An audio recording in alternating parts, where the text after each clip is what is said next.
Muy buenas noches, Mwiriwe amables amigos bakundwa y nshuti hermanos na bene presentes data muri hano y radio oyentes. hamwe n'abumvira ku iradiyo n'abakurikiranira ku mbonesha kure.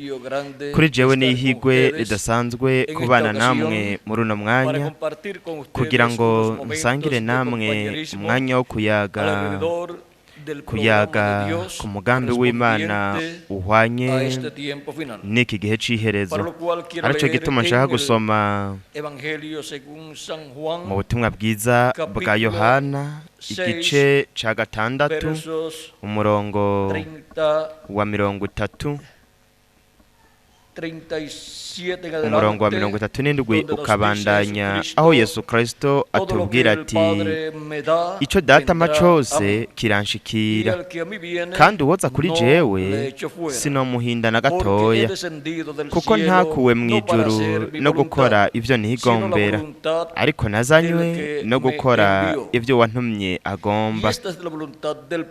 Kandi ico wantumye agomba ngiki agomba yuko mu byo yampaye byose hatagira na kimwe kinzimirana ariko ngo nze nkizure ku munsi w'iherezo. Kuko iki arico data agomba yuko ubona umwana wese akamwizera agira ubugingo budashira, nanje nkazomuzura ku munsi w'iherezo. Ese Imana yohezagiza ubugingo bwacu ijambo ryayo ikatwemerera no kuritahura. Icigwa cacu mw'uno mwanya ni gukora ivyo data agomba. Murashobora gufata ivyicaro vyanyu mwebwe muri hano. Akarorero gatunganye cane ko gukora ivyo data wo mw'ijuru ashaka, ivyo Imana ishaka, katanzwe n'umukundwa wacu umwami Yesu Kristo. Uwo yamanutse ava mw'ijuru ataje gukora ivyo yigombeye ariko aje gukora ivyo wamutumye agomba. Kandi akoze ivyo wamutumye agomba yari kuba ariko arakora igikorwa c'Imana gihuye n'ico gihe kugira ngo yugurure atanguze inzira y'agakiza, inzira y'ubugingo budashira ku bana bose b'abahungu n'abakobwa b'Imana. Abo bose data yari yashize mu biganza vyiwe kugira ngo abacungure, kugira ngo abasubize mu bugingo budashira. Kuko kubwo kugwa kwabaye mw'itongo rya Edeni, ikiremwa muntu catakaje ubugingo budashira, catakaje uburenganzira ku bugingo budashira.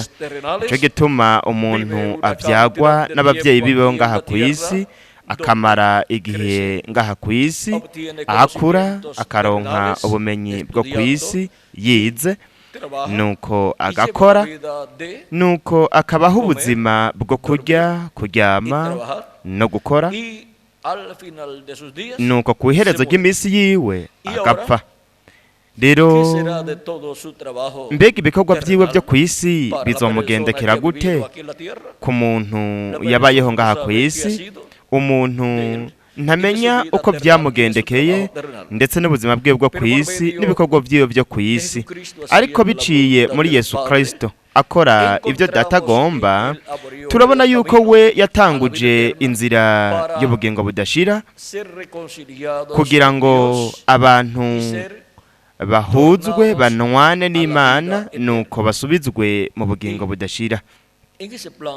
Kandi rero muri uwo mugambi w'ubucunguzi w'ikiremwa muntu wakozwe n'umukundwa wacu umwami Yesu Kristo, ari wo mugambi wari ukugomba kw'Imana, Kristo aje agakora muri uwo mugambi ariryo shaka ry'Imana, yakoze ivy'Imana ishaka. Rero buri kiremwa muntu cose kugira ngo umuntu akora ivy'Imana ishaka akenera kwinjira muri uwo mugambi Kristo yakoze, uwo mugambi w'ubucunguzi w'agakiza, kugira ngo aduhe ubugingo budashira. Nuko tugaheza tukagira isezerano ry'uko nubwo imibiri yacu yopfa ko tuzozugwa ku munsi wa nyuma, kuko ibyo nibyo data wo mu ijuru ashaka.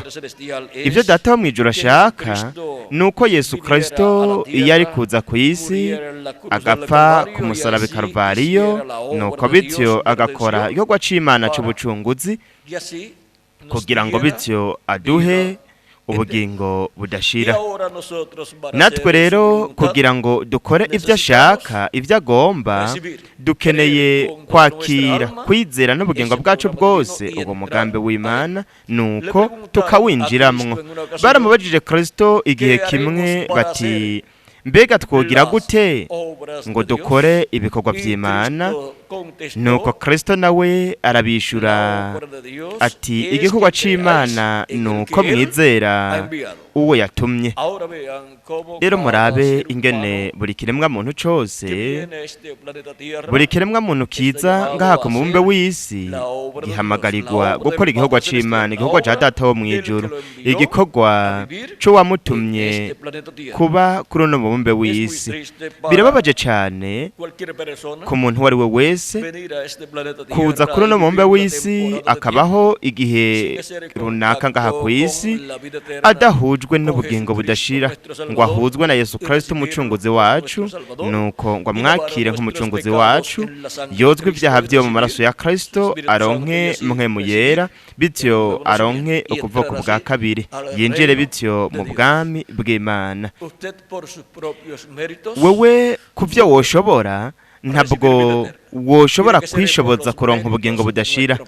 Bitegerezwa kuba ivyo umukundwa wacu Umwami Yesu Kristo ari we yaje nk'uko Imana igomba, kugira ngo akore ivy'Imana igomba ngaha ku isi, apfe nk'uko Imana igomba ku musaraba i Karuvariyo, kugira ngo yishire kw'ivyaha vyacu, bityo adukure kw'ivyaha vyacu. Nuko twebwe twese tugire ihigwe ryo kwakira ubugingo budashira, kandi twakiriye ubugingo budashira mu kumwakira nk'umucunguzi wacu ndetse no kuronka mpwemu wiwe, twakira turonka umubiri wa Teofaniya wo mu buringanire bwa gatandatu, umubiri umeze nk'umubiri wa Teofaniya wa Yesu Kristo, ari wo Yesu Kristo yabamwo imbere yo kuza ku isi kuba mu mubiri w'inyama. Nico gituma yashobora kuvuga ati, Aburahamu yipfuje kubona umunsi wanje kandi yarawubonye aranezerwa. Nuko baramubwira bati, ubu utaragira imyaka 50 ukavuga ngo wabonye Aburahamu? Yesu yabwiye abo bantu ati, imbere yuko Aburahamu abaho ndiho. Kandi yariho gute imbere y'Aburahamu hanyuma akaza inyuma ya Yohana Umubatizi? Kandi Aburahamu yari yarabayeho haciye imyaka myinshi.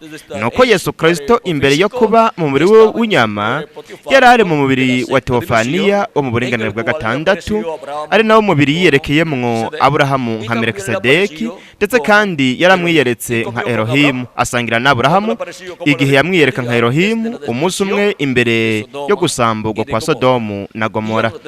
Ndetse n'imbere yaho yari yaramwiyeretse nka Melikisedeki, nuko amuha umutsima na vino Aburahamu. Aburahamu nawe yari yahaye Melikisedeki icicumi.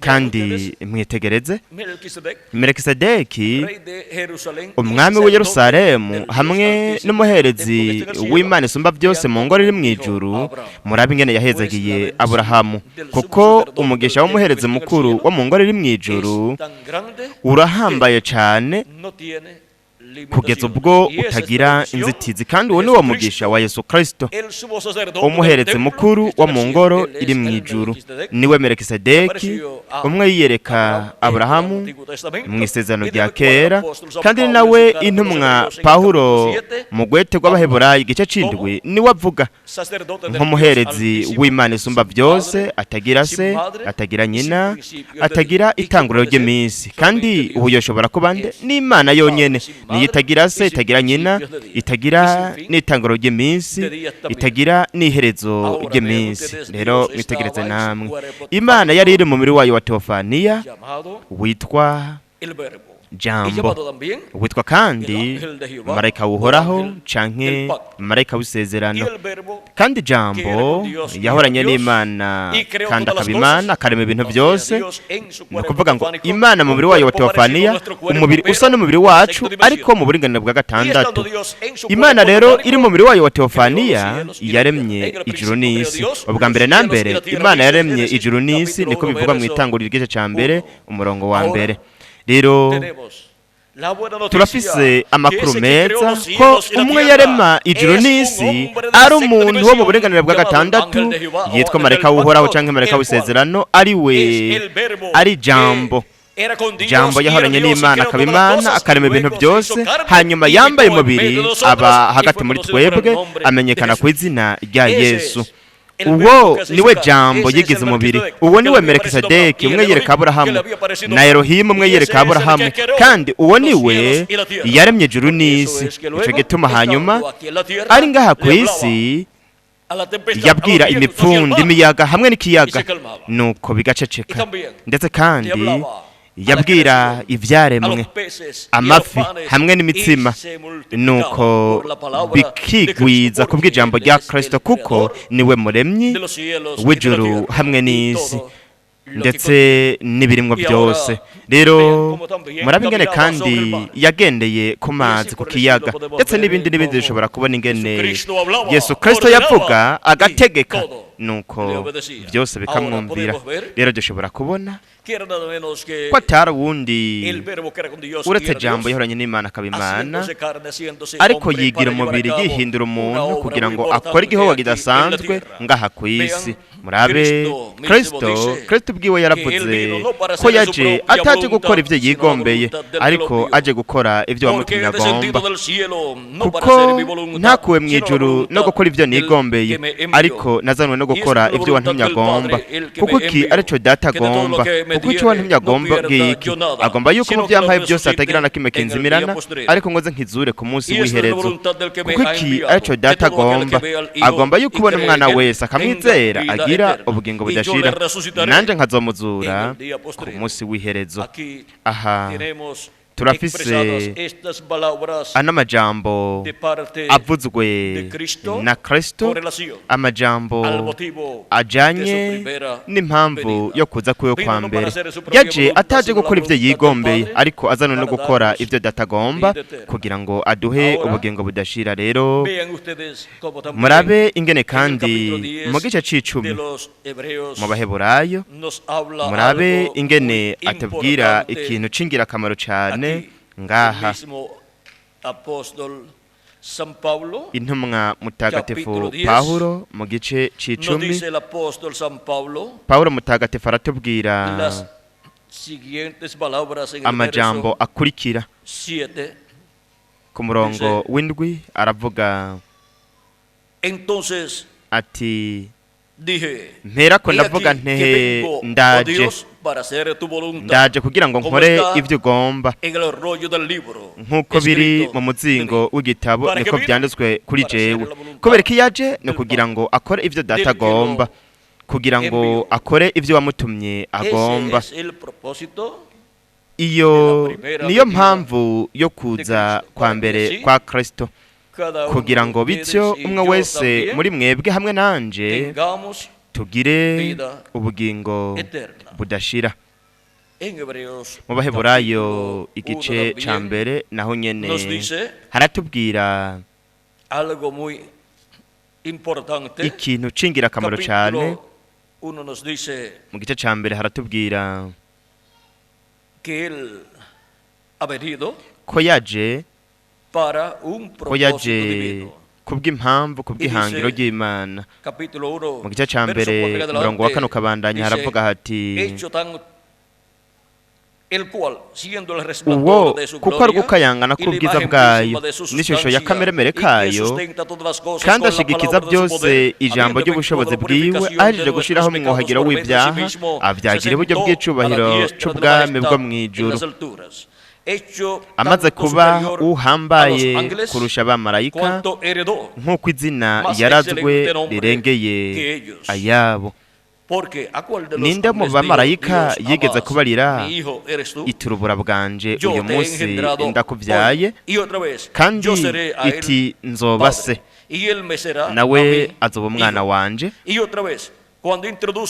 kandi aho izokongera kuzana imfura yayo mu isi iti abamarayika b'Imana bose bamusenge kandi ibyo bamarayika yarabivuze iti hindura abamarayika bayo imiyaga abasavye bayo ibahindura imbeya z'umuriro ariko ivy'umwana wayo yabivuze ati ingoma yawe Mana ihangama ibihe bidashira icumu ry'ubugabe bwawe ni icumu ry'uganza utunganye wakunze kugororoka wanka ubugarariji nicyo catumye Imana niyo Mana yawe ikorobanuza amavuta y'umunezero ikakurutisha bagenzi bawe kandi iti ni wewe uhoraho mbere na mbere washizeho itanguriro ry'isi kandi amajuru ni igikorwa c'intoke zawe ivyo bizoshira ariko weho uzokwamaho ibyo byose bizosaza nk'impuzu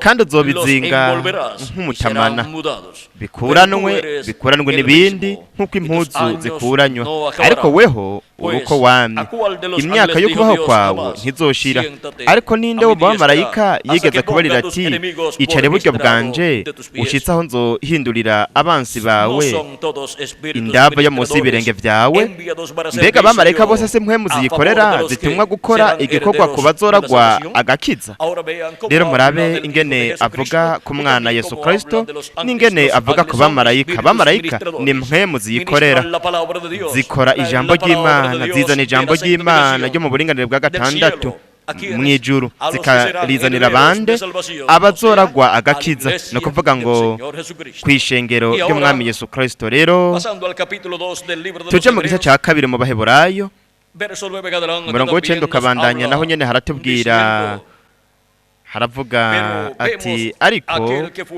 uwacishijwe bugufi akaba munsi y'abamarayika gato niwe Yesu tumubona yambitswe ubwiza n'icubahiro nk'igitsibo kubw'imibabaro y'urupfu kugira ngo ubuntu bw'Imana butume arogorera umuntu wese urupfu kuko iyo niyo yaremewe byose kandi niyo ibeshejeho byose mu kurongora abana benshi ngo ibazane mu bwiza byari bikwiye gutunganisha rwose indongozi y'agakiza kabo kubabazwa kuko uweza n'abezwa bose bakomotse kuri imwe nico gituma itagira isoni izo kubita bene se no kuvuga ko we atamaramazwa no kutwita bene se iti nzobarira bene data izina ryawe nzoririmba ngutazira hagati y'ishengero kandi iti nzokwama ndayizigira kandi atehe twe n'abana Imana yampaye nuko rero kuko abana bahuje inyama n'amaraso nawe ubwiwe yahuje ibyo nabo kugira ngo abone ukwapfa kandi urupfu rwiwe aruhindurisha ubusa ufise ubushobozi bw'urupfu niwe wamugwanizi kandi ngo arokore abajakariye ubwoba bw'urupfu bose iminsi yose yo kubaho kwabo kuko tuzi neza yuko bamarayika atari bo yatoye ariko yatoye uruvyaro rwa Aburahamu nico catumye byaramubereye gushushanywa na bene se kuri byose ngo abe umuherezi mukuru wo mu vy'Imana w'imbabazi kandi agororoka abe impongano y'ivyaha by'abantu kuko bwiwe kuko yababajwe no kugeragezwa ashobora no gutabara abageragezwa rero mwitegereze ibintu byose Yesu Kristo yakoze akorera umwe wese muri mwebwe nanje kandi ntamaramazwa no kutwita bene se kandi yaravuze ati kandi twe n'abana Imana yampaye rero abana b'Imana bose abahawe Yesu Kristo kugira ngo abacungure no kugira ngo abogeshe amaraso yiwe aboze ibyaha byose no kugira ngo abagarure mu bugingo budashira. Mu bugingo budashira aribwo Adamu na Eva baguye bakavamwo mu itongo rya Edeni. Nta bundi buryo buhari kugira ngo umuntu abeho ibihe bidashira, nibiciye gusa umukundo wacu umwami Yesu Kristo. Nico gituma igihe kimwe yavuze ati ni jewe nzira n'ukuri n'ubugingo, kandi nta numwe aza kuri data adaciye kuri jewe. Rero dushobora kubona ko ari we kandi muzuko ndetse n'ubugingo, no kuvuga yuko ibintu byose bijanye n'ubugingo budashira tubisanga mu mukundo wacu umwami Yesu Kristo. Ntukabirondere mu kindi kibanza namba. Ni jewe nzira n'ukuri n'ubugingo, kandi nta numwe ashika kuri data adaciye kuri jewe. Nta numwe ashobora gushika ku Mana, kandi nta numwe ashobora kubaho ibihe bidashira kiretse biciye muri Yesu Kristo hamwe n'ikimaze ciwe yatanze ku musaraba Karuvariyo. Rero kuva kuri Kristo kugeza ubu turabona yuko hamaze guca nk'imyaka 2000, kandi hamye habiki Kristo yaduze mu ijuru yanesheje. Kandi niki yamye akora mu ijuru? Nuko Yesu Kristo yamye mu ijuru ari mu ngoro y'Imana, kuko we niwe muherezi mukuru w'Imana isumba byose, Melkisedeki, umuherezi mukuru wo mu ngoro y'Imana mu ijuru. Kandi yajanye amaraso yiwe bwite nk'uko umuherezi mukuru yabikora mu ngoro canke mu ihema yubatswe na Mose, ndetse no mu ngoro yubatswe na Salomo. Umuherezi mukuru umunsi w'icumi w'ukwezi kw'indwi ari we wari umunsi w'impongano, yinjira ahera ha cane ajanye amaraso y'impongano y'isuguru y'impene akayashira ku mutemere wo guhongererako, ariyo ntebe y'imbabazi, mu gihe haba hakira amaraso muri ico kibanza. Kandi amaraso y'impongano adashizwe muri ico kibanza umunsi w'icumi w'ukwezi kw'indwi, iyo ntebe y'impongano ariyo ntebe y'Imana mu ngoro yubatswe na Salomo hamwe no mu ngoro yubatswe na Mose, ico kibanza cahinduka intebe y'urubanza. Ico gituma umuntu wese kuri uwo munsi atihana ivyaha vyiwe, nuko ngo atange impongano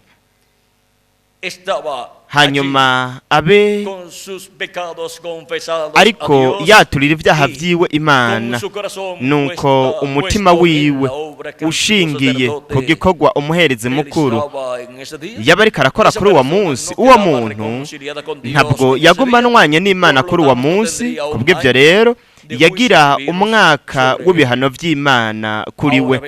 Rero murabe impamvu ayo mabwirizwa y'Imana yose yatanzwe n'Imana ikayaha umuvugishwa n'Imana Mose, nuko nawe akayashira mu bwoko bw'Aheburayo hamwe n'ihema ryashizwe mu bwoko bw'Aheburayo. Rero murabe ingene muri iryo hema ryubatswe na Mose hamwe no mu ngoro yubatswe na Salomo, murabe ingene hariko hashushanirizwa ingoro y'Imana iri mu ijuru.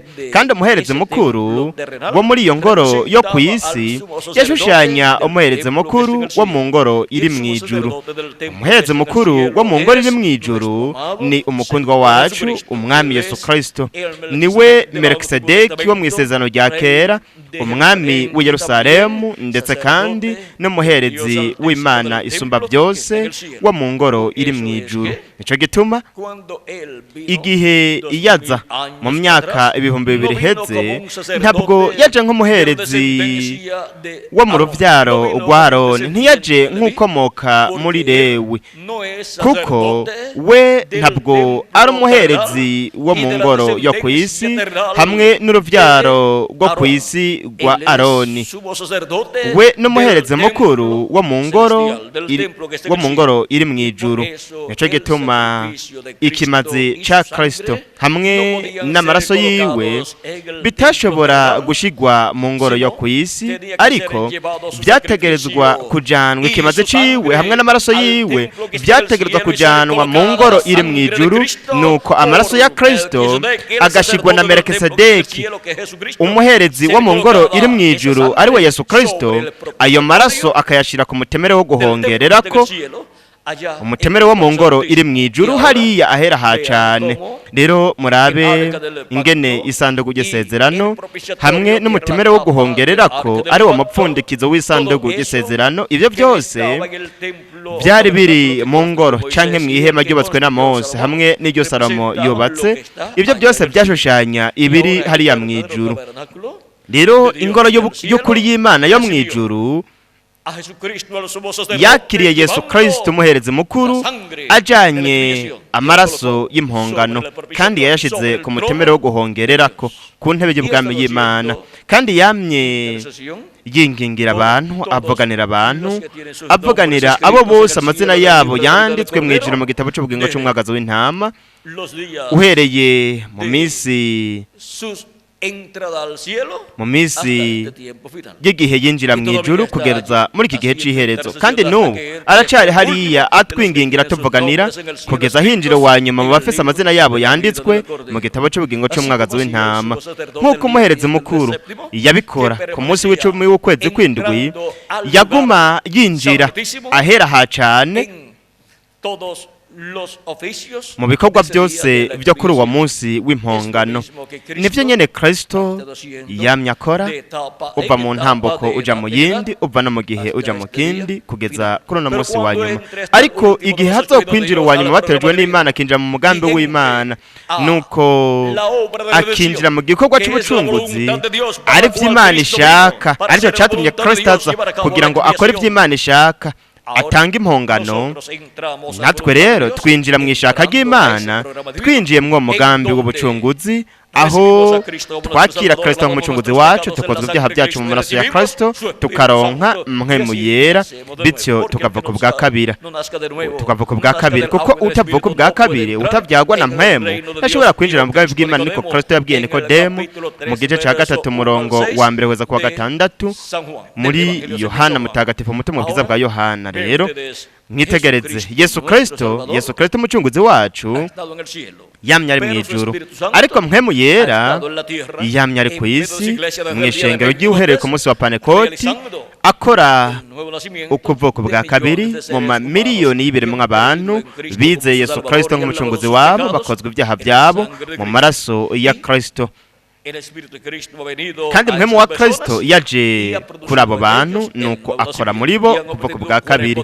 Barose umubiri wa Teofaniya mu buringanire bwa gatandatu, usa n'umubiri wacu ariko mu bundi buringanire. Nico gituma iyo umwizera Kristo apfuye, uwo muntu ntabapfuye, habapfuye gusa umubiri we w'inyama, ariko uwo muntu ari wari ubugingo buzima, kubera ko afise uwundi mubiri, umubiri wo mu bundi buringanire bwa gatandatu, abandanya baho, ariko akabaho mu buringanire bwa gatandatu, kandi dushobora kumubona kuko aba ari mu bundi buringanire. Ahari ibiti, ahari ibikoko, ahari inyoni, ariko zo mu bundi buringanire. Kandi abo bantu ni mwitegereze, ni amamiliyoni y'ibiremwa abantu bari muri paradizo, baba muri paradizo kugeza huzuye igitigiri c'abatenejwe n'Imana. Nuko Kristo akarangiza igikorwa ciwe cyo kuvuganira abantu nk'umuherezi mukuru hariya mu ngoro y'Imana mu ijuru. Nuko rero Kristo azosohoka nk'umuherezi mukuru, ahinduka intare y'umuryango wa Yuda, nuko yisubiza abo bose yacunguje amaraso yiwe igiciro, azura abapfuye bizera Kristo, natwe bakiri bazima azoduhindura, azoduha bityo umubiri umeze nk'umubiri wiwe bwite. Ni ukuvuga ngo umubiri uhoraho, udapfa, utabora, uhawe ubwiza. Uko niko rero tuzogira ishusho na kameremere by'umukundwa wacu umwami Yesu Kristo. Murabe imigisha idasanzwe Kristo yaronkeye umwe wese muri mwebwe na jewe kandi. Rero Kristo yaravuze ati uw'Imana yumva ijwi ry'Imana, ndetse kandi yaravuze ati intama zanje zumva ijwi ryanje zikankurikira. Yaravuze kandi ati nta n'umwe ashikura intama mu kuboko kwanje. Yavuze ngo data yazimpaye aruta bose. kandi nta n'umwe azozishikura mu kuboko kwa data wo mu ijuru. Kuvuga ko intama z'umwami ari abo bahungu n'abakobwa b'Imana, ingano z'Imana zifise isezerano ry'uko atanumwe azozishikura ngo azikure mu kuboko kwa Kristo. Nta n'umwe azozikura mu kuboko kw'Imana. N'abantu baza kuba ngaha ku mumbe w'isi ubugingo buzima, ariko bakaza kuba mwino mibiri ipfa kugira ngo bahuzwe n'ubugingo budashira, bahuzwe na Yesu Kristo, nuko bozwe ibyaha byabo mu maraso ya Kristo, baronke mpwemu wa Kristo, bityo baronke ukuvuka bwa kabiri, baronke umubiri wa Teofaniya w'uburenganire bwa gatandatu, nuko bityo batangure bafise umubiri uhoraho, ndetse mu yandi majambo batangure bafise ubugingo budashira. Kristo yaravuze ngo uwumva ijambo ryanje akizera uwantumye afise ubugingo budashira, kandi ntazoshirwa mu rukinja, ariko aba yavuye mu rupfu agiye mu bugingo. Rero dushobora kubona ko ari umugambi w'ubugingo budashira, ari wo Kristo yaje gushira mu ngiro ngaha ku mumbe w'isi, kandi byose Imana yabikoze mu buryo buciye bugufi kugira ngo abantu ntibibe ngombwa ko barinda kugira amashure yo muri za kaminuza kugira ngo bashobore gutahura umugambi w'Imana uwo Kristo yakoze, kugira ngo hanyuma bawakire. Kubwo kwishirirwa kw'Imana kuza kuvuye ku Mana, ariko gutuma umuntu atahura, kukamugurura umutima, nuko kukamwishurira n'ivyanditswe, nivyo bituma umuntu aronka guhishurirwa ko mu ijuru, nuko agaheza agatahura yuko akeneye Yesu Kristo nk'umucunguzi wiwe, kugira ngo akure ibyaha vyiwe byose, amukure ku ibyaha vyiwe, amwuzuze mpwemu wiwe, amuhe bityo umubiri wo mu burenganire bwa gatandatu, kugira ngo ashobore kubaho ibihe bidashira. Apfuye nuko rero aza kuba mw'uwo mubiri, aza kuba muri paradizo. Kandi ni ivy'ingirakamaro cyane gushinganisha ubuzima bwacu inyuma y'ubuzima bwo ngaha ku isi, kandi uburyo bumwe rudende bwo kubushinganisha n'ibiciye muri Yesu Kristo. We yarapfuye arazuka, kandi we niwe azi ingene bimeze mu bundi buzima, kandi niwe umwe rudende yasezeraniye abamwizera ko azobaho ubugingo budashira. Nuko rero buri muntu wese ashaka gukora ibyo Imana ishaka niyinjire umugambi Yesu Kristo yakoze kugira ngo aduhe ubugingo budashira, kandi uw'Imana yumva ijwi ry'Imana. Suko we ari we wamutoranije, ariko nuko Imana ariyo yagutoranije. Wewe wamaze kuza ku isi nk'ubugingo bw'Imana, kandi waje kugira ngo uhuzwe n'uno mugambi w'agakiza, ariryo shaka ry'Imana, ariryo ryatumye Kristo aza kugira ngo akore uwo mugambi w'ubucunguzi, nuko kugira ngo twebwe twese twinjire mu vy'Imana ishaka, mw'ishaka ry'Imana, twinjiye muri uwo mugambi w'agakiza. Rero nk'uko Kristo yavuga ati, sinakuwe mu ijuru no gukora ibyo nigombeye, ariko nazo no gukora ibyo datagomba, uko niko n'umuntu wese yakira Kristo nk'umucunguzi wiwe ashobora kuvuga ati, sinaje ngaha ku mumbe w'isi kugira ngo mbeho ngaha ku isi nkora ibyo nshaka, ariko nazanwe no gukora ibyo wantumye agomba. Kristo igihe kimwe afise gusa imyaka 12 y'amavuka, umubiri w'onyama, yaravuze abwira Mariya ati, mbega ntiwari uzi ko mu bikorwa bya data ariho bimbereye kuba? We n'akararo gatunganye ko muntu canke umuntu yakoze ishaka ry'Imana kuva akivuka kugeza apfuye, ndetse kandi n'igihe yaduga mu ijuru. Niwe citegererezo cacu, kandi nimba yigize umubiri ku bwacu, nuko akaba hagati muri twebwe kugira ngo yishure ikiguzi c'ubucunguzi, natwe rero turamwakira nuko tukakira inyungu zose zikimaze ciwe ku musaraba i Kalvariyo, kubera ko abana bahuje inyama n'amaraso. Murabona turi mu mubiri w'inyama n'amaraso, nabo nyene yahuje ivyo nabo, agize umubiri w'inyama n'amaraso kugira ngo biciye mw'uwo mubiri akure ibyaha by'abari mu isi, nuko bityo aduhe ubugingo budashira, tuve mu rupfu tuje mu bugingo. Rero turiko turabaho mu gihe c'iherezo, ku munsi wa nyuma, kuko iminsi ya nyuma ni ikihumbi ca gatanu n'ikihumbi c'indwi, kuko umunsi umwe imbere y'umwami Imana ni nk'imyaka igihumbi, n'imyaka igihumbi ni nk'umunsi umwe. Niko intumwa Petero yavuze mu gwete gwa muri Petero wa kabiri igice ca gatatu umurongo w'8. Rero tubayeho ku munsi wa nyuma, Yesu Kristo mwitegereze igihe yari ngaha ku isi yabaho mu minsi ya nyuma, kuko iminsi ya nyuma ni ikihumbi ca gatanu ca gatandatu n'ikihumbi c'indwi. Kristo nawe yari ngaha ku isi mu kihumbi ca gatanu, mu kinjana ca mbere c'ikihumbi ca gatanu. Kristo niho yagira ubukozi bwiwe, agira kandi n'urupfu rwiwe ku musaraba i Kalvariyo. Nico gituma mutagatifu Petero na Pawulo bavuga ku bijanye n'iyo misi. Iyo misi Kristo yari ngaha ku isi nk'imisi ya nyuma, kuko imisi ya nyuma ni imbere y'Imana kuri twebwe ni ikihumbi ca gatanu, ikihumbi ca gatandatu hamwe n'ikihumbi c'indwi. Ni imisi y'ibihumbi, imisi igizwe n'imyaka igihumbi, umunsi w'ikihumbi. Rero twebwe twemerewe kubaho mu gihe c'iherezo. Twongereye ku kirangamisi imyaka cacerewe, twaramaze gushika ku munsi wa nyuma, kandi ni ku munsi wa nyuma niho Kristo yavuze ati nanje nkazomuzura ku munsi wa nyuma. Ariko tutongereye ku kirangamisi imyaka cacerewe, ukore harabura umwaka umwe n'amezi 10 hamwe n'imisi kuva ku 15 kugeza ku 18. None ni mu mwaka uwuhe ku munsi wa nyuma, mu mwaka uwuhe w'ikihumbi c'indwi, ubwo Kristo azozurira akabapfuye bizera Kristo, natwe akaduhindura ntabyo tuzi. Ariko igihe abapfuye bizera Kristo bazozuka, natwe tugahindurwa, tuzoshobora kuraba ku kirangamisi tuvuga tuti nimwitegereze umwaka yashikirije kw'iri sezerano. Rero icingira akamaro ni ukuba twiteguriye ko guhindurwa uko azokora muri twebwe.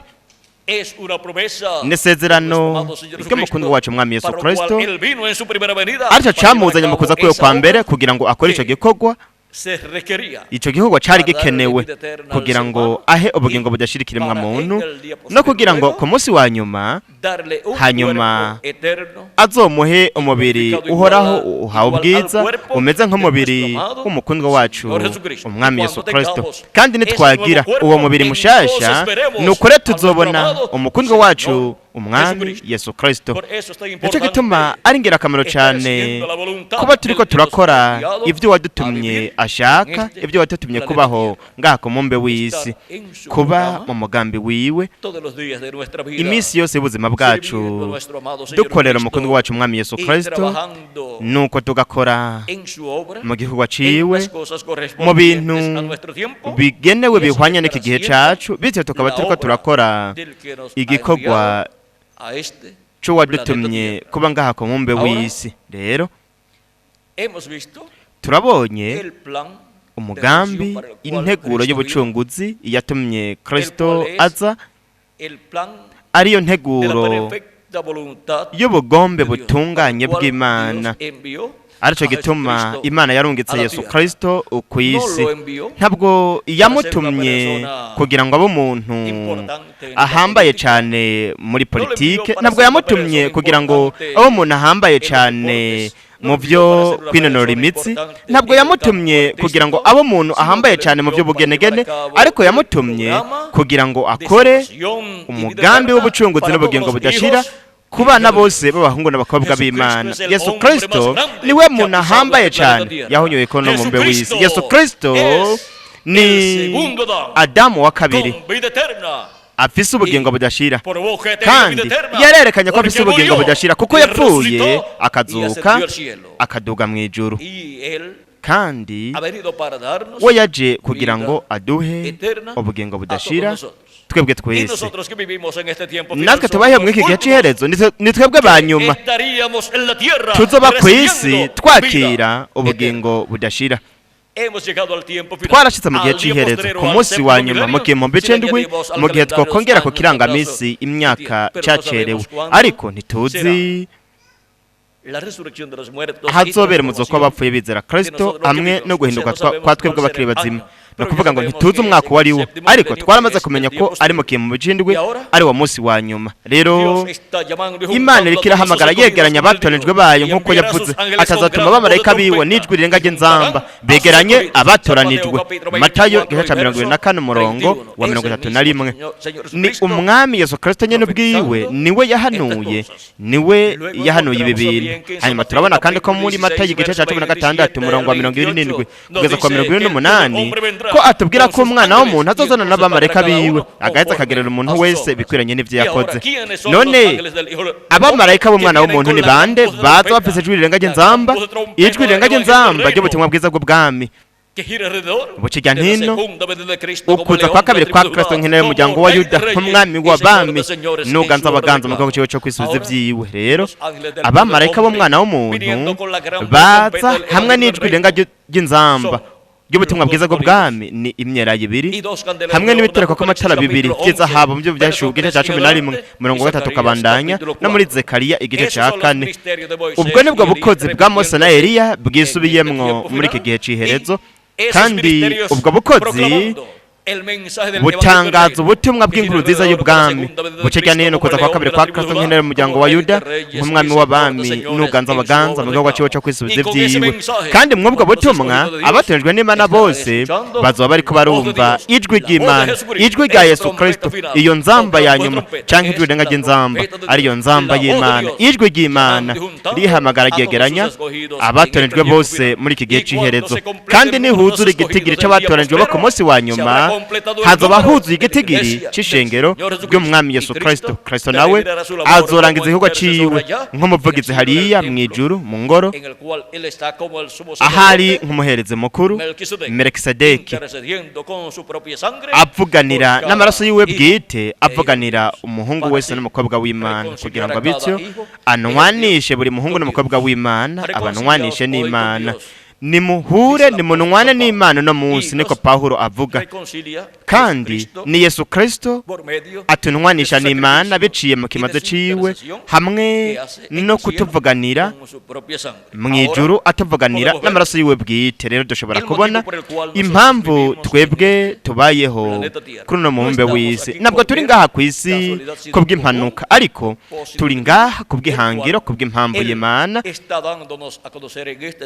ariyo ariko aratumenyesha muri iki gihe cy'iherezo, nk'uko kandi yanayimenyesheje intumwa ziwe hamwe n'abakozi b'Imana bose bo mu bihe byaheze ndetse n'abantu biwe bo mu bihe byaheze. Ubu natwe rero nitwe twagewe iryo bakwe ryo kuronka guhishurirwa kw'Imana kose k'umugambi w'Imana uhuye n'igihe cacu, kugira ngo bityo twinjire mu mugambi w'Imana, hanyuma dukore ivyo uwadutumye kubaho ngaha ku isi ashaka. Mwibuke yuko mwebwe muri ubwa mbere na mbere, ica mbere ni ubugingo buzima, ica kabiri ni impwemu, ica gatatu naco ni umubiri. Rero icingirakamaro cyane kuri umwe wese muri mwebwe na jewe ni giki? Ni ubugingo. Ico nico mu by'ukuri twebwe turi ubugingo buzima. Igisigaye impwemu hamwe n'umubiri ni imibiri ibiri, umwe wo mu bundi buringanire, uwundi nawo wo mu buringanire. Kandi Kristo yarasezeranye kuduha umubiri musha wo mu buringanire, umubiri uhoraho uhawe ubwiza umeze nk'umubiri wa Yesu Kristo, ndetse n'umubiri wo mu buringanire bwa gatandatu, ari nawo twarose igihe twizera Kristo umucunguzi wacu, tukozwe ibyaha byacu mu maraso ya Kristo, nuko tukaronka mpwemu wiwe. Aho niho twaronka uwo mubiri mushasha wo mu buringanire bwa gatandatu wo muri paradizo. Kandi aho niho turonkera uwo mugisha w'ubugingo budashira. rero turi ngaha kugira ngo tuba turiko turakora ivyo uwadutumye ashaka. Igice c'ingirakamaro cyane mu buzima bwacu ngaha ku isi nico co gukora ivyo uwadutumye kubaho ngaha ku mumbe w'isi ashaka. Nk'uko na Yesu Kristo yavuze ati sinapfuye mu ijuru kugira ngo nkore ivyo nigombe, ariko naje gukora ivyo wantumye agomba. Kandi ivyo nivyo vyamuhimbara, gukora ivyo wamutumye ashaka. Kandi ivyo nivyo bimuhimbara, ivyo nivyo binaduhimbara twebwe, gukora ivyo uwadutumye kuba ngaha ku mumbe w'isi ashaka. Murabe impamvu tubayeho kuri uwo mumbe w'isi. Nuko rero ntabwo turi ngaha ku isi kubw'impanuka, turi ngaha kubw'iyo mpamvu y'Imana ariyo yatumye aturungika kugira ngo twinjire mu mugambi wiwe, dukore ivyo ashaka, twinjire mu bugingo budashira kugira ngo tubane na Kristo ibihe bidashira, tube mu nganje y'imyaka 1000, hanyuma tuzobeho n'ibihe bidashira. Rero Kristo igihe kimwe yaravuze ati si mwebwe mwantoranije, ni jewe nabatoranije. We yaradutoranije isi itararemwa. Ubu naho rero aratwihishurira, akaduhishurira ibyanditswe, akatwungura ubwenge, akaduha n'umutima wo gutahura ibi bintu, no kugira ngo dutahure ibi bintu muri iki gihe cy'erezo. Yesu Kristo yaravuze ati jewe Yesu ntumye umumarayika wanje gushingira intahe mwebwe ivyo kubw'amashengero. Ivyashuriwe Yohana igice ca 22 umurongo wa 16.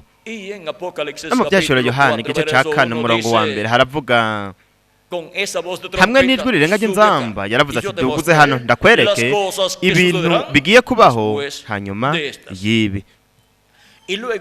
Hanyuma mu byahishurwa igice ca 22:6 tukabandanya biciye muri marayika wiwe ntumwa aratwereka ibi bintu byose bitegerezwa kubaho vuba, kuko muri marayika wiwe ntumwa niho Yesu Kristo azoba ari muri mpemu yera, niho azokwigaragariza avugisha abana biwe muri iki gihe cy'iherezo, nuko abereka ibintu byose bigiye kubaho. Nico gituma yavuze mu byahishurwa igice ca 22:6 tarambarira ateye amajambo nayo kwizegwa nayo kuri, kandi umwami niyo Mana igera impemu z'abavugishwa nayo yatumye umumarayika wiwe kwereka abagororwa biwe ibigira bibeho vuba. Kubera iki arungika marayika wiwe ntumwa? No kugira ngo yereke abagororwa biwe, abana biwe, ishengero ryiwe, ndetse n'ihanga ry'Abaheburayo ibintu bitegerezwa kubaho vuba muri iki gihe cy'iherezo. Kandi nibiciye muri uno mumarayika ntumwa wa Yesu Kristo ari we muvugishwa n'Imana wa nyuma. Yesu Kristo arungika ku ishengero ryiwe afise ubutumwa bw'inkuru nziza y'ubwami, ubutumwa bw'ijwi rirenga ry'inzamba, ubutumwa bwiza bw'ubwami bucijya nino kuza kwa kabiri kwa Kristo. Niho turonkera ubumenyi bw'ibi bintu byose bitegerezwa kubaho vuba muri iki gihe cy'iherezo, ari byo vyahanuwe, byavugijwe mu isezerano rya kera hamwe no mu isezerano risha. Biri ngaho kandi mu gitabo cy'ivyahishuriwe Yohana aharimwo imigisha myinshi kuri umwe wese muri mwebwe na jewe nanje. Kandi ivyo byose biri mw'ivyo bishushanyo by'ivyahishuriwe Yohana, kuko kandi biri no mu buvugishwa bwo mu isezerano rya kera. Rero twebwe twemerewe kuza kuri uno mumbe w'isi kugira ngo dukore, ntidukore ivyo twigombeye, ariko dukore ivyo wadutumye agomba. Kandi ivyo nivyo turiko turakora muri iki gihe cy'iherezo, gukora ico Data agomba. Data yatwemereye kubaho kuri uno mumbe w'isi. Uwo n'umugisha udasanzwe twarose kuza kubaho ngaha ku mumbe w'isi, nubwo tuba muri ino mibiri ipfa, imibiri y'igihe gito ibora, ariko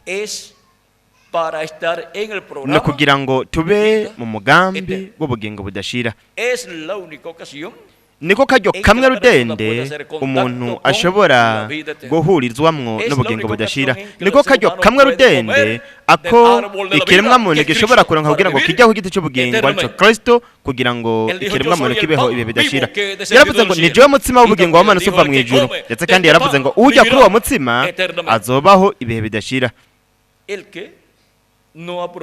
ubudakoresha neza ako karyo afise ngaha ku isi kone ntazoshobora kubaho ibihe bidashira kuko atariye ku mutima w'ubugingo budashira kuri Yesu Kristo igiti c'ubugingo.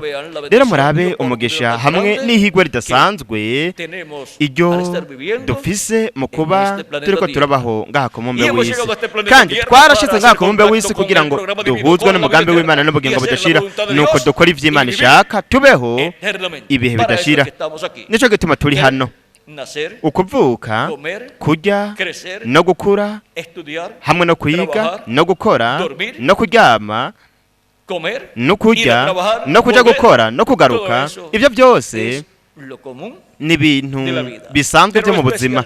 Ariko ikidasanzwe cyo mu buzima ni umugambi w'Imana, uwo Imana ifitiye umwe wese muri mwebwe. None umuntu vyomumarira iki yungutse byo mwese byose agatakaza ubugingo bwiwe?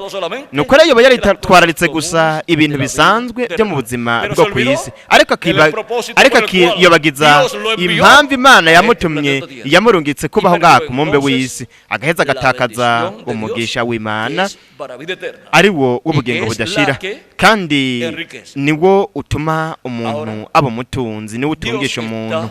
Imana rero muri iki gihe iriko irahamagara yegeranya abo yatoranije bose n'ijwi rirenga ry'inzamba ry'ubutumwa bwiza bw'ubwami bukijya nino ukuza kwa kabiri kwa Kristo nk'intare y'umuryango wa Yuda, nk'umwami w'abami n'uganza abaganza mu gihugu ciwe cyo kwisubiza vyiwe. Kandi iriko irakora ico gikorwa ihamagara yegeranya batonejwe n'ijwi rirenga ry'inzamba bashirahe muri Amerika Latine na Karayibe. Nico gituma mwebwe muri ngaha mwumva ijwi rya Kristo, ubutumwa bwiza bw'ubwami, iri jwi rirenga ry'inzamba rivuga kuri uno munsi wa nyuma, kandi rihamagara abatonejwe bose muri iki gihe c'iherezo kugira ngo binjire mu mugambi w'Imana, nuko bakore ivyo Data agomba, uwadutumye kubaho kuri uno mumbe w'isi.